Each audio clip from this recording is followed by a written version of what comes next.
Hello friends, हम लोग 70वीं BPSC के लिए आधुनिक बिहार का इतिहास देख रहे थे। इसका फर्स्ट पार्ट हो चुका है और आज हम लोग सेकंड पार्ट देख रहे हैं। देखिए, बिहार का इतिहास बीपीएससी एग्ज़ाम में हर बार बहुत सारा क्वेश्चन आता है और आपको यह देखकर ही जाना चाहिए, ठीक है। और जितने भी पार्ट्स आएंगे इसके, आप इसको कवर करते चलिए। जितना इसमें पढ़ाया जा रहा है, इस पूरे पार्ट में, वीडियो में जितना पढ़ाया जाएगा उससे ज़्यादा एग्ज़ाम में कभी भी नहीं पूछा गया है। इसलिए आप इसको पढ़िए और सारा फैक्ट्स को याद रखिए। उसके बाद आप प्रीवियस ईयर का क्वेश्चन बना के देखिए, आपसे एक भी क्वेश्चन नहीं छूटेगा। चलिए देखते हैं। इसके फर्स्ट पार्ट में हम लोग देख चुके थे जितना भी आंदोलन हुआ था। आज हम लोग देखने वाले हैं 1857 ईस्वी के विद्रोह से संबंधित महत्वपूर्ण तथ्य। कुछ कुछ इसमें तथ्य दिया गया है, उसको पढ़ लीजिए। पहला है, छपरा में मोहम्मद हुसैन खां के नेतृत्व में लोगों ने विद्रोह किया। क्वेश्चन देखिए, 1857 की क्रांति के बारे में आप पढ़ चुके हैं ऑलरेडी आधुनिक इतिहास में, ठीक है। हम लोग बिहार का इतिहास में केवल महत्वपूर्ण तथ्य को देखेंगे जिससे क्वेश्चन बनाया जाता है, ठीक है। कुछ कुछ रिपीटेड क्वेश्चन है जो कि आप पहले भी पढ़ चुके हैं, उसको इतना देखने का जरूरत नहीं। अब नया क्वेश्चन देखिए। छपरा में मोहम्मद हुसैन खां के नेतृत्व में लोगों ने विद्रोह किया। तो पूछा जा सकता है कि छपरा में किसके नेतृत्व में विद्रोह हुआ? तो मोहम्मद हुसैन खां के। 32वीं एनआई के दो कंपनी ने भागलपुर में 9 अक्टूबर 1857 ईस्वी को विद्रोह किया। तो भागलपुर में कब विद्रोह हुआ था और किसने किया था, कौन दो कंपनी थी, उसके बारे में 32वीं एनआई और भागलपुर में 9 अक्टूबर को हुआ था। तो जो हाईलाइटेड पॉइंट्स है उसको याद रखिएगा। वजीरगंज गया में खुशहाल सिंह के नेतृत्व में विद्रोह हुआ। तो खुशहाल सिंह ने कहां पर किया था? वजीरगंज गया में। पूछा जा सकता है क्वेश्चन, वजीरगंज गया में किसके नेतृत्व में विद्रोह हुआ? तो खुशहाल सिंह। छपरा में किसके नेतृत्व में हुआ? मोहम्मद हुसैन खां, ठीक है। पटना में अंग्रेजों के खिलाफ विद्रोह कब हुआ? 3 जुलाई को। और मुजफ्फरपुर में 25 जुलाई को। तो डेट याद रखिएगा। और 32वीं एनआई की दो कंपनियों ने भागलपुर में 9 अक्टूबर को विद्रोह किया था। यह कुछ इंपॉर्टेंट फैक्ट्स है, इसको याद रखिएगा 1857 से।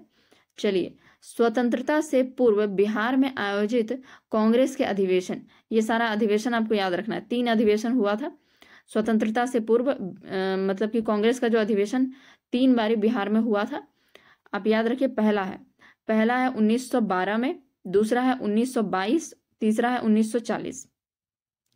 कितना नंबर का था वो भी याद रखिएगा। 27वां अधिवेशन, उसके बाद 37, उसके बाद 53वां, ठीक है। तो पहला कब हुआ था? 12 में, 22 में, 40 में, 27, 37, 53, याद रखिएगा। उसके बाद पहला जो हुआ था 12 में, वो बांकीपुर पटना में हुआ था। दूसरा गया में और रामगढ़ झारखंड में, ठीक है। तो बांकीपुर पटना वाला तो इतना बार क्वेश्चन दे चुका है कि मतलब आपको याद हो गया होगा। बांकीपुर पटना में 1912 में हुआ था। उसके बाद 22 में कहाँ हुआ? गया में हुआ। और 40 में झारखंड रामगढ़ में हुआ। तो अब आप रामगढ़ वाला याद रखिए, क्योंकि यह पहला दूसरा बहुत बार क्वेश्चन पूछा जा चुका है। तो अब 1940 में जो 53वां हुआ है रामगढ़ झारखंड में, उसको याद रखिए। अध्यक्ष कौन था? बांकीपुर वाला में था रंगनाथ माधोलकर। उसके बाद 22 में देशबंधु चितरंजन दास, या CR दास भी लिखा हुआ हो सकता है, तो कंफ्यूज नहीं होना है। उसका तीसरा में आपको पता है कि 1940 से लेके 1945 तक मौलाना अबुल कलाम आज़ाद ही अध्यक्ष थे। तो उस बीच में जितना भी अधिवेशन हुआ है वह सब मौलाना अबुल कलाम आज़ाद ने किया है, ठीक है। तीनों याद रखिएगा। 12 में हुआ, 22 में हुआ, 40 में हुआ। 27वां अधिवेशन 37, उसके बाद 53वां, ठीक है। बांकीपुर पटना में, गया में, रामगढ़, ठीक है। उसके बाद अध्यक्ष क्या है? रंगनाथ माधोलकर, देशबंधु चितरंजन दास, मौलाना अबुल कलाम आज़ाद। आप इस तरीके से याद रखिए लाइन बाय लाइन, तो आपको याद रहेगा कि 12वां हुआ, 22वां हुआ, 40वां हुआ। उसके बाद बांकीपुर पटना में हुआ, गया में हुआ, रामगढ़ में हुआ। रंगनाथ माधोलकर, देशबंधु चितरंजन दास, मौलाना अबुल कलाम आज़ाद। चलिए आगे देखते हैं। बिहार में किसान सम्मेलन। आपको पता है कि किसान सम्मेलन से बहुत सारा क्वेश्चन बनता है और हमेशा हम लोग कंफ्यूज होते हैं कि भाई कब हुआ, कौन सा हुआ, नहीं समझ में आता है। इसीलिए इसको एक ही जगह पे हम लिख दिए हैं, प्रथम, दूसरा और तीसरा। प्रथम कब हुआ था? बिहार प्रांतीय किसान सम्मेलन 17 नवंबर 1929 में स्वामी सहजानंद सरस्वती की अध्यक्षता में सोनपुर में संपन्न हुआ। तीनों फैक्ट्स याद रखिए कि पहला कब हुआ 1929 में, 17 नवंबर 1929 में, ठीक है। स्वामी सहजानंद सरस्वती और सोनपुर में संपन्न हुआ, ठीक है। दूसरा हुआ 29-30 अगस्त 1934, कम से कम आप ईयर याद रखिए। उसके बाद उसमें अध्यक्ष कौन थे? पुरुषोत्तम दास टंडन, गया में संपन्न हुआ। तो कहाँ पर हुआ, कब हुआ और कौन अध्यक्ष थे? उसके बाद इसमें दूसरा वाला में और एक फैक्ट है कि खान अब्दुल खान गफ्फार खान जो थे वो अपने भाई के साथ भाग लिए थे। तो हो सकता है आपसे क्वेश्चन पूछ लिया जाए कि कौन से बिहार किसान सम्मेलन में खान अब्दुल गफ्फार खान जो थे वो अपने भाई के साथ भाग लिए थे। तो ये दूसरा था, ठीक है। यह 1934 में हुआ था, पुरुषोत्तम दास टंडन ने किया था, गया में हुआ था। पहला वाला में स्वामी सहजानंद सरस्वती सोनपुर में हुआ था 1929 में। दूसरा वाला कब हुआ? 1934 में, पुरुषोत्तम दास टंडन की अध्यक्षता में और गया में संपन्न हुआ। चलिए तीसरा देखते हैं। सम्मेलन, तीसरा सम्मेलन जो था हाजीपुर में 26-27 नवंबर 1935, 34 के बाद 35 में हुआ। स्वामी सहजानंद सरस्वती ने अध्यक्षता की संपन्न हुआ, ठीक है। इस सम्मेलन में जमींदारी प्रथा हटाने का प्रस्ताव स्वीकृत हुआ। तो देखिए इसमें क्या है, 1935 में हुआ, हाजीपुर में हुआ और अध्यक्षता कौन कर रहे थे? स्वामी सहजानंद, ठीक है, स्वामी सहजानंद सरस्वती। इसका इंपॉर्टेंट फैक्ट क्या है? जमींदारी प्रथा हटाने को मतलब प्रस्ताव स्वीकृत हुआ था। तो तीनों याद रखिए, कब हुआ, किसने अध्यक्षता की और कहाँ पर हुआ, और उसके कुछ कुछ इंपॉर्टेंट फैक्ट। पहला कब हुआ था? 29 में हुआ, 1929 में, स्वामी सहजानंद सरस्वती अध्यक्ष थे और सोनपुर में हुआ। दूसरा कब हुआ? 1934 में हुआ, पुरुषोत्तम दास टंडन जो थे वह अध्यक्ष बने और गया में संपन्न हुआ। तीसरा हुआ 1935 में, स्वामी सहजानंद सरस्वती अध्यक्ष बने और हाजीपुर में संपन्न हुआ, ठीक है। तो तीनों को लाइन से याद रखिए कि कब हुआ, पहले तो यह याद रखिए, कौन अध्यक्ष था वो भी याद रखिए, और उसके बाद वह कहाँ पर हुआ था। चलिए बिहार के किसानों से जुड़ी प्रथाओं के बारे में थोड़ा जान लीजिए। पहला है खूटकट्टी प्रथा। यह प्रथा जो था यह मुंडा जनजातियों में प्रचलित सामूहिक भू स्वामित्व की व्यवस्था थी। अंग्रेजों द्वारा इस प्रथा में हस्तक्षेप करने के कारण मुंडा विद्रोह हुआ था। तो देखिए अंग्रेजों द्वारा अक्सर जो अभी हम लोग पिछले क्लास में मुंडा विद्रोह और ये सब बहुत सारा विद्रोह हम लोग पढ़ चुके थे, और यह सब विद्रोह इसीलिए होता था, चाहे या तो अंग्रेजों ने हस्तक्षेप किया हो कुछ, या नहीं तो लगान के कारण इस तरह का या शोषण हुआ हो किसी तरह का। तो खूटकट्टी प्रथा जो थी उसमें क्या था, मुंडा जनजातियों में एक प्रचलित व्यवस्था थी। कौन सी व्यवस्था? सामूहिक भू स्वामित्व व्यवस्था, ठीक है। तो इसमें अंग्रेजों ने क्या किया, इस प्रथा में हस्तक्षेप किया, जिसके कारण मुंडा विद्रोह हुआ। तो आपसे पूछा जा सकता है कि मुंडा विद्रोह किसके कारण हुआ था? तो यह खूटकट्टी प्रथा के कारण हुआ था। या खूटकट्टी प्रथा कौन सी जनजाति में प्रचलित है? तो यह मुंडा जनजाति में प्रचलित है। देखिए जो हाईलाइटेड पॉइंट्स है इसीलिए हाईलाइट किया गया ताकि आप एक बार देखें और आपको याद रह जाए। तो उसका स्क्रीनशॉट लीजिए और एक एक बार बस देखते चलिए। कमियोटी प्रथा देखिए, यह बिहार एवं उड़ीसा में प्रचलित इस प्रथा के अंतर्गत कृषि दास के रूप में खेती करने वाले कमिया जाति के लोग अपने मालिकों द्वारा प्राप्त ऋण पर दी जाने वाली ब्याज की राशि के बदले जीवन भर उनकी सेवा करते हैं। तो कमियोटी प्रथा पहले तो कहाँ चलता है? यह बिहार और उड़ीसा में चलता है। कौन जाति? तो कमिया जाति, ठीक है। इसमें होता क्या है कि मालिक जो होते हैं वह जो किसानों को ऋण देते हैं, उस ऋण के ब्याज के बदले वह लोग वह मालिक का सेवा करते हैं, ठीक है, जीवन भर सेवा करते हैं। मतलब ऋण तो वह चुका नहीं पाएंगे, इसलिए ऋण के बदले में क्या हुआ देते हैं, सेवा देते हैं उन लोगों को। तो यह है कमियोटी प्रथा, बिहार उड़ीसा में है और कमिया जाति। तो जाति याद रखिएगा, उसमें होता क्या है और बिहार उड़ीसा में प्रचलित है। देखिए 3 गठिया प्रथा, इसके बारे में तो आप लोग बहुत अच्छा जानते होंगे। चंपारण क्षेत्र में अंग्रेज बागान मालिकों द्वारा इस प्रथा को लागू किया गया। इस प्रथा के अंतर्गत प्रत्येक किसान को अपनी खेती योग्य जमीन के 3/20% 1 बीघा में 3 कट्ठा भाग में नील की खेती करनी पड़ती थी। तो यह सबसे पहले 3 गठिया प्रथा कहाँ चल रहा था? चंपारण क्षेत्र में, ठीक है। चंपारण आंदोलन के बारे में खूब पढ़े हैं हम लोग। चंपारण क्षेत्र में चल रहा था और बागान मालिकों द्वारा इस प्रथा को लागू किया गया था। इसमें क्या था कि 1 बीघा जमीन में 3 भाग जो होता था। 1 बीघा जमीन का मतलब 20 कट्ठा होता है, ठीक है। और 20 कट्ठा में से 3 कट्ठा पे यानी 3 भाग पे, तो इसीलिए इसका नाम 3 गठिया रखा गया है, ठीक है। क्योंकि 20 कट्ठे का 1 बीघा होता है और तीन कट्ठा पे क्या करना होता था, नील की खेती करनी पड़ती थी। इसी को तीन कठिया प्रथा कहते हैं। चलिए आगे हम लोग चंपारण आंदोलन के बारे में थोड़ा पढ़ते हैं। राजकुमार शुक्ल एवं ब्रज किशोर प्रसाद के प्रयास से अप्रैल 1917 में गांधी पटना तथा मुजफ्फरपुर के रास्ते चंपारण पहुंचे। तो इन दोनों व्यक्ति का नाम याद रखिएगा कि किनके प्रयास से गांधी जी चंपारण गए थे। तो यह थे राजकुमार शुक्ल, इनका नाम हम लोग खूब जानते हैं, और एक थे ब्रज किशोर प्रसाद। ठीक है, तो 1917 में गांधी जी गए थे चंपारण। ठीक है, किस रास्ते से गए थे यह भी याद रखना जरूरी है, क्योंकि कभी कभी पूछ लेता है। पटना तथा मुजफ्फरपुर के रास्ते पहुंचे थे। ठीक है, 1917 के चंपारण सत्याग्रह बगान मालिकों द्वारा प्रयुक्त तीन कठिया पद्धति के विरोध में किया गया एक अहिंसक आंदोलन था। याद रखिएगा कि यह अहिंसक था, इसमें कोई हिंसा नहीं किया गया था। ठीक है, और जाहिर सी बात है गांधी जी थे तो हिंसा तो नहीं ही होगा। जिसने भारत में गांधी के सत्य तथा अहिंसा पर लोगों के विश्वास को सुदृढ़ किया। चंपारण आंदोलन में महात्मा गांधी के प्रमुख सहयोगी थे। यह सहयोगी का नाम याद रखिएगा। पहले तो राजकुमार शुक्ल थे, राजेंद्र प्रसाद थे, धरणीधर थे, अनुग्रह नारायण और मजहरुल हक। ये पांचों व्यक्ति का नाम जरूर याद रहना चाहिए। ठीक है, राजकुमार शुक्ल, राजेंद्र प्रसाद, धरणीधर, अनुग्रह नारायण, मजहरुल हक। ठीक है, गांधी ने चंपारण के बढ़रवा लखन सेन गांव में पहला स्कूल स्थापित किया। तो बढ़रवा आपको पता होगा कहाँ पर है, अगर आप बिहार से हैं तो आपको पता होगा। गांधी ने चंपारण के बढ़हरवा लखनसेन गांव में पहला स्कूल स्थापित किया। ठीक है, तो इसमें इतना ही इंपॉर्टेंट था। आगे देखते हैं असहयोग आंदोलन। ठीक है, असहयोग आंदोलन से कुछ इंपॉर्टेंट फैक्ट्स हैं।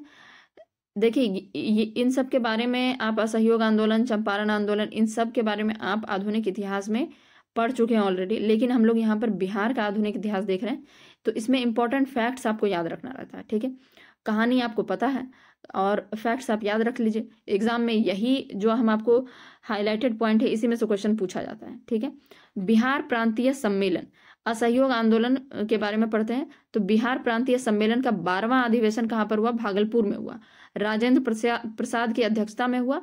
और इसी में क्या हुआ, राजेंद्र प्रसाद ने असहयोग पर विशेष बल दिया। ठीक है, असहयोग आंदोलन का जो प्रस्ताव था उस पर विशेष बल दिया। तो सबसे पहले बिहार प्रांतीय सम्मेलन। अब देखिए बिहार में जब भी कुछ स्वीकृत होगा कोई भी चीज, तो वह बिहार प्रांतीय सम्मेलन में ही हुआ है। ठीक है, तो आप याद रखिएगा, जैसे कांग्रेस का अधिवेशन होता था ना, उसी तरह बिहार प्रांतीय सम्मेलन का भी अधिवेशन होता था। तो यह 12वां अधिवेशन था, भागलपुर में हो रहा था। राजेंद्र प्रसाद जो थे इसकी अध्यक्षता कर रहे थे, और इसी में राजेंद्र प्रसाद ने असहयोग पर बल दिया। ठीक है, असहयोग संबंधी प्रस्ताव धरणीधर ने प्रस्तुत किया, जबकि शाह मोहम्मद जुबैर, गुलाम इमाम और गोरख प्रसाद ने इसका अनुमोदन किया। ठीक है, तो अब देखिए असहयोग संबंधी जो प्रस्ताव थे वह किसने प्रस्तुत किया था, या धरणीधर ने प्रस्तुत किया था। ठीक है, और इसका अनुमोदन किसने किया था, शाह मोहम्मद जुबैर, गुलाम इमाम, गोरख प्रसाद। इन तीनों का नाम याद रखिएगा कि प्रस्ताव किसने दिया था, तो वह थे धरणीधर, प्रस्ताव प्रस्तुत किया था। शाह मोहम्मद जुबैर, गुलाम इमाम और गोरख प्रसाद जो थे इनका अनुमोदन किए थे। ठीक है, चलिए तो यहाँ पर अब अगला फैक्ट देखते हैं। नवंबर 1920 के मध्य शाहबाद के डुमरांव में नशाबंदी आंदोलन शुरू हुआ। यह पूछा जा सकता है आपसे कि नशाबंदी आंदोलन कब शुरू हुआ बिहार में, तो यह शाहबाद के डुमरांव में हुआ था और 1920 में हुआ था, नवंबर 1920 में। गांधी ने फरवरी देखिए असहयोग आंदोलन के टाइम में यह नशाबंदी आंदोलन भी हुआ था, क्योंकि असहयोग आंदोलन का मतलब ही यही था कि असहयोग करना है, जो भी अंग्रेजों का चीज है उनका सहयोग नहीं देना है। तो यह नशा उसा तो उन्हीं का था। तो शाहबाद में डुमरांव में नशाबंदी आंदोलन शुरू हुआ 1920 में। गांधी ने फरवरी 1921 को बिहार राष्ट्रीय महाविद्यालय तथा उसके भवन में बिहार विद्यापीठ का औपचारिक उद्घाटन किया। यह क्वेश्चन देखिए आप जब प्रीवियस ईयर लगाएंगे आपको पता चलेगा कि यह क्वेश्चन बहुत बार पूछा जा चुका है। गांधी ने फरवरी 1921 को बिहार राष्ट्रीय महाविद्यालय, तो आपसे पूछा जा सकता है कि बिहार राष्ट्रीय महाविद्यालय की स्थापना कब किया गया, तो 1921 में, ठीक है। तथा उसके भवन में बिहार विद्यापीठ, पूछा जाएगा क्वेश्चन कि बिहार विद्यापीठ का उद्घाटन कब हुआ या कहाँ पर है बिहार विद्यापीठ, तो यह बिहार राष्ट्रीय महाविद्यालय के ही भवन में है, ठीक है। 1921 में इसका औपचारिक उद्घाटन किया गया।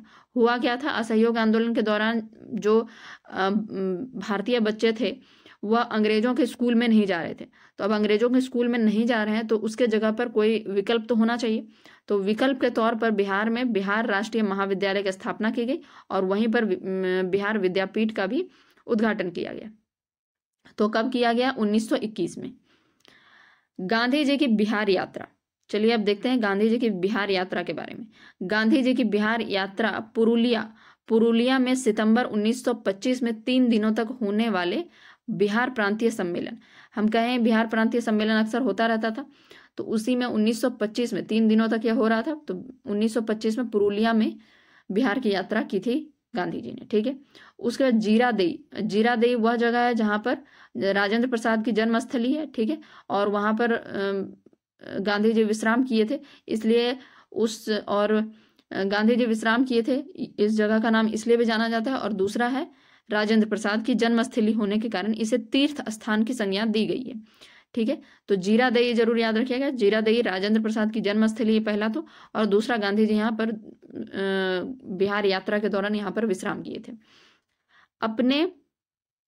अपने खादी भंडारों के कारण दरभंगा जिला महात्मा गांधी के शब्दों में आधुनिक तीर्थ स्थल था।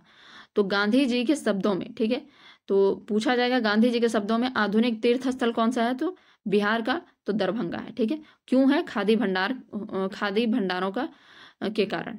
दरभंगा जो है, दरभंगा जिला महात्मा गांधी के शब्दों में आधुनिक तीर्थ स्थल है। और एक तीर्थ स्थान हम लोग जो पढ़े हैं वो जीरादेई है, ठीक है, जीरादेई राजेंद्र प्रसाद की जन्मस्थली है इसलिए। बिहार कौमी सेवक दल के बारे में थोड़ा जान लेते हैं। बिहार प्रांतीय कांग्रेस समिति द्वारा 27 नवंबर 1921 की बैठक में बिहार कौमी सेवक दल की स्थापना की गई। तो याद रखिएगा कि बिहार कौमी सेवक दल की स्थापना कब की गई, तो 27 नवंबर 1921 में बिहार प्रांतीय कांग्रेस समिति के द्वारा। एक केंद्रीय नियंत्रण बोर्ड स्थापित की गई जिसका मुख्यालय मुजफ्फरपुर था, ठीक है। तो एक केंद्रीय नियंत्रक बोर्ड स्थापित की गई, उसका मुख्यालय कहाँ था, मुजफ्फरपुर था। इसमें निम्नलिखित सदस्य थे, दीप नारायण सिंह, मजरुल हक, डॉक्टर अरुंजय सहाय वर्मा और बाबू नारायण। तो इन सब का नाम याद रखिएगा। पहले तो बिहार कौमी सेवक दल की स्थापना कब हुई, तो 1921 में, 27 नवंबर 1921 में। आपको डेट नहीं याद रखना कोई बात नहीं, पर आप ईयर जरूर याद रखिए, 1921 में। हालांकि एग्जाम जो है टफ होता जा रहा है, इसलिए आपको डेट भी याद रखना चाहिए। तो बिहार कौमी सेवक दल की स्थापना हो गई, इसका एक नियंत्रण बोर्ड बनाया गया जिसका मुख्यालय कहाँ था, मुजफ्फरपुर में था। और इसमें कुछ कुछ सदस्यों का नाम याद रखना है, तो दीप नारायण सिंह, मजरुल हक, डॉक्टर अरुंजय सहाय वर्मा और बाबू नारायण। 4 नाम है, दीप नारायण सिंह, मजरुल हक, अरुंजय सहाय वर्मा, बाबू नारायण। चलिए, तो ये हम लोग कंप्लीट कर लिए। एक बार देख लेते हैं कि देखिए 1857 से रिलेटेड जितना भी महत्वपूर्ण तथ्य है, शाह मोहम्मद हुसैन गलत बोल दिए, मोहम्मद हुसैन खां के नेतृत्व में छपरा में लोगों ने नेतृत्व किया था, ठीक है। उसके बाद भागलपुर में 9 अक्टूबर को 32वीं NI के लोगों ने विद्रोह किया। वजीरगंज गया में खुशहाल सिंह के नेतृत्व में हुआ। पटना में कब हुआ था, 3 जुलाई को। मुजफ्फरपुर में 25 जुलाई को, ठीक है। चलिए, और यहाँ पर अधिवेशन देख लेते हैं, कांग्रेस अधिवेशन। तो 1912 में हुआ था, 22 में हुआ था, 12, 22, 40 में हुआ था, ठीक है। 27, 37 और 53। बांकीपुर पटना में हुआ, गया में हुआ, रामगढ़ झारखंड में हुआ। पहला वाला में थे रंगनाथ माधोलकर, उसको दूसरा वाला में देशबंधु चित्तरंजन दास, तीसरा वाला में मौलाना अबुल कलाम आजाद। बिहार में किसान सम्मेलन की बात करें तो पहला कब हुआ था, 1929 में, सहजानंद सरस्वती, सोनपुर, ठीक है। दूसरा कब हुआ, 34 में हुआ, अध्यक्ष पुरुषोत्तम दास टंडन, गया में हुआ। एक कॉपी में आप इस तरह से लाइन बना के लिख भी सकते हैं। खान अब्दुल गफ्फार खान जो थे अपने भाई के साथ आए थे, दूसरा वाला में। तीसरा वाला 35 में हुआ था, 1935 में स्वामी सहजानंद सरस्वती अध्यक्षता कर रहे थे। हाजीपुर में हुआ था और जमींदारी प्रथा हटाने का प्रस्ताव स्वीकृत हुआ था इसमें। खूटकट्टी प्रथा मुंडा जनजातियों का था और इसमें सामूहिक भू स्वामित्व की व्यवस्था थी। कमियोटी प्रथा बिहार और उड़ीसा में कमिया जाति के लोगों द्वारा अपनाया जाता था। ब्याज के बदले जीवन भर सेवा करते थे मालिक की। 3 गठिया प्रथा चंपारण क्षेत्र में 3/20 मतलब 20 कट्ठा में 3 कट्ठा पे क्या करना पड़ता था, नील की खेती करनी पड़ती थी। चंपारण आंदोलन राजकुमार शुक्ल और ब्रज किशोर प्रसाद के प्रयास से गांधी जी गए थे पटना मुजफ्फरपुर के रास्ते। इसके कुछ सहयोगी का नाम राजकुमार शुक्ल, राजेंद्र प्रसाद, धरणीधर, अनुग्रह नारायण, मजरूल हक। ब्रज किशोर प्रसाद को भी इंक्लूड कर सकते हैं इसमें। बड़हरवा के लखन सेन, बड़हरवा के लखन सेन गांव में पहला स्कूल गांधी ने चंपारण के बड़हरवा लखन सेन गांव में पहला स्कूल स्थापित किया था। ठीक है, उसके बाद असहयोग आंदोलन में देखिए तो इसमें बिहार प्रांतीय सम्मेलन का जो 12वां अधिवेशन हुआ था उसी में राजेंद्र प्रसाद जो थे वह अध्यक्षता कर रहे थे और इन्होंने असहयोग आंदोलन पर विशेष बल दिया था। प्रस्ताव किसने दिया था, धरणीधर ने। और इसका अनुमोदन किसने किया था, शाह मोहम्मद जुबैर, गुलाम इमाम, गोरख प्रसाद। ठीक है, उसके बाद नशाबंदी आंदोलन हुआ था 1920 में शाहाबाद के डुमरांव में। उसके बाद 1921 में फरवरी 1921 में, डेट याद रखिएगा, फरवरी 1921 में बिहार राष्ट्रीय महाविद्यालय की स्थापना की गई थी, उसी के अंदर बिहार विद्यापीठ का भी। गांधी जी की बिहार यात्रा पुरुलिया से शुरू हुई। 1925 में बिहार प्रांतीय सम्मेलन हो रहा था, वहीं से जीरादेई में उन्होंने विश्राम किया था। इसको तीर्थ स्थल भी कहा जाता है क्योंकि राजेंद्र प्रसाद का यह जन्म हुआ था। दरभंगा जिला को महात्मा गांधी के शब्दों में आधुनिक तीर्थ स्थल कहा जाता है क्योंकि यहाँ खादी भंडार होने के कारण। बिहार कौमी सेवक दल 27 नवंबर 1921 में बिहार कौमी सेवक दल की स्थापना की गई। इसका मुख्यालय कहाँ बनाया गया, मुजफ्फरपुर। इसके सदस्य का नाम दीप नारायण सिंह, मजहरुल हक, डॉक्टर अरुणजय, सहाय वर्मा, बाबू नारायण। चलिए, तो यह कंप्लीट हो गया है। यह दूसरा पार्ट है, कल हम लोग तीसरा पार्ट देखेंगे। पहला पार्ट भी आप लोग जाके देख लीजिए। ये सारे क्वेश्चन जितना भी फैक्ट्स दिया गया है इसको आप याद कीजिए, ये बहुत ही इंपॉर्टेंट है। ठीक है, और आप प्रीवियस ईयर क्वेश्चन बनाते रहिए, आपको पता चलेगा कि यह कितना इंपॉर्टेंट है। ठीक है, तो हम लोग थर्ड पार्ट में मिलते हैं। Thank you.